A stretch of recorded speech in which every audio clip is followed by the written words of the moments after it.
Bah, écoutez, moi j'ai été abusée à l'âge de 15 ans par un prêtre qui était depuis plusieurs années un ami de la famille. Et moi j'avais un contexte familial difficile.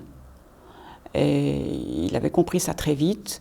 Et puis il était devenu mon père spirituel, à l'époque on appelait ça comme ça, mon confesseur aussi. Et j'avais toute confiance en lui, toute confiance. Je l'admirais beaucoup parce qu'il avait aussi une attitude critique par rapport à l'Église. Moi-même, j'étais très critique à 15 ans. Je rejetais beaucoup tout ce qui était plutôt dogmatique dans l'Église. Et lui m'expliquait que c'était pas ça l'important, que l'important c'était le message de Jésus, le message de l'Évangile. Et puis c'était aussi un homme qui avait des tas de cordes à son arc. Il était graphologue, psychologue, radiesthésiste, et ça me fascinait assez. J'étais fascinée par exemple par le fait que cet homme arrivait à sentir, grâce à son pendule, qu'il y avait de l'eau quelque part, à une certaine profondeur. Et il pouvait dire à quelle profondeur se trouvait le filon et quel était le débit d'eau. Et chaque fois qu'on creusait, c'était juste, à quelques centimètres près et à quelques litres. Et ça, je dois dire que ça faisait de cet homme quelqu'un qui me fascinait beaucoup. Petit à petit, il s'est mis à me faire des confidences sur l'erreur qu'il avait, semble-t-il, commise en devenant prêtre. Moi, j'étais très frappée par ça. Il m'a expliqué que, en fait, il n'avait pas vraiment la vocation et que s'il avait accepté de devenir prêtre, c'est parce qu'il l'avait promis à sa mère, sur son lit de mort.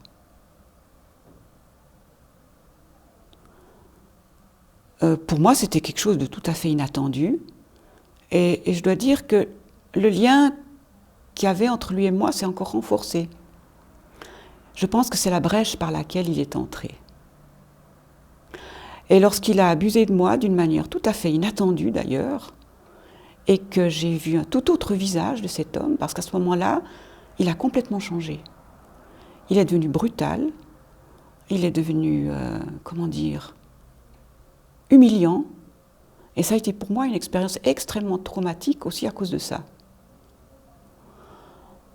Je suis restée sans mots quand il a fait ça, et j'aurais pu me défendre, j'aurais pu faire quelque chose, mais j'étais sidérée, complètement sidérée.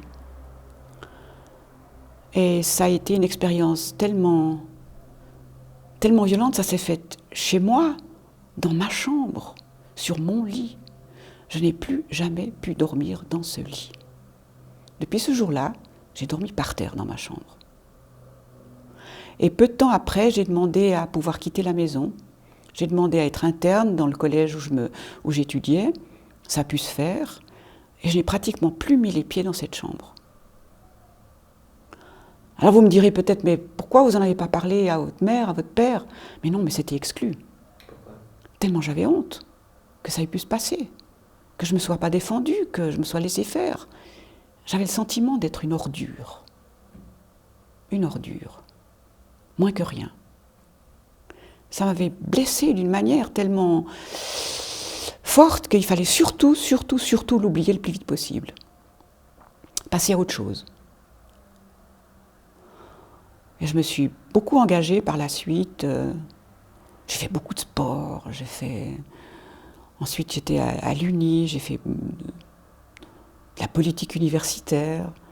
J'ai fait des études de travail social, j'étais très active. Je dirais que c'est l'engagement concret auprès des autres qui m'a aidé à tenir le coup. Mais il ne fallait surtout pas que je me souvienne de cet événement. Ensuite, je me suis mariée, j'ai eu des enfants. Et c'est à la naissance de mon premier enfant, une fille, que tout s'est ravivé. Le souvenir est revenu. Et j'ai fait une sorte de dépression à ce moment-là. C'est là que je dirais que le travail thérapeutique a commencé. J'avais entre 25 et 30 ans. Et jusqu'à il y a quelques années, maintenant j'ai 70 ans, jusqu'à il y a quelques années, j'ai toujours eu un travail, un soutien thérapeutique. Je n'ai pas pu m'en passer. Soutien thérapeutique et formation continue, parce que quand on fait du travail social et qu'en particulier on travaille dans le secteur de la protection de l'enfance, on a besoin de ce soutien. Mais en même temps, c'est une expérience qui m'a permis de comprendre les autres, certainement. J'aurais probablement pas choisi ce travail si j'avais pas été moi-même victime de cet événement. Et aujourd'hui, je peux dire que c'est plus un souvenir qui me taraude. C'est toujours présent, comme si ça s'était passé hier, mais émotionnellement, j'ai pu enfin prendre de la distance. Mais il a fallu des années de travail. Et puis aussi des années au cours duquel une énorme partie de mon énergie a dû être utilisée à ça. Alors j'ai bien sûr trouvé des tas de leviers, j'ai fait beaucoup de musique dans ma vie, ça m'a beaucoup aidé. Le chant surtout, parce que j'ai pratiqué beaucoup le chant, encore maintenant d'ailleurs. Ça m'a aidé.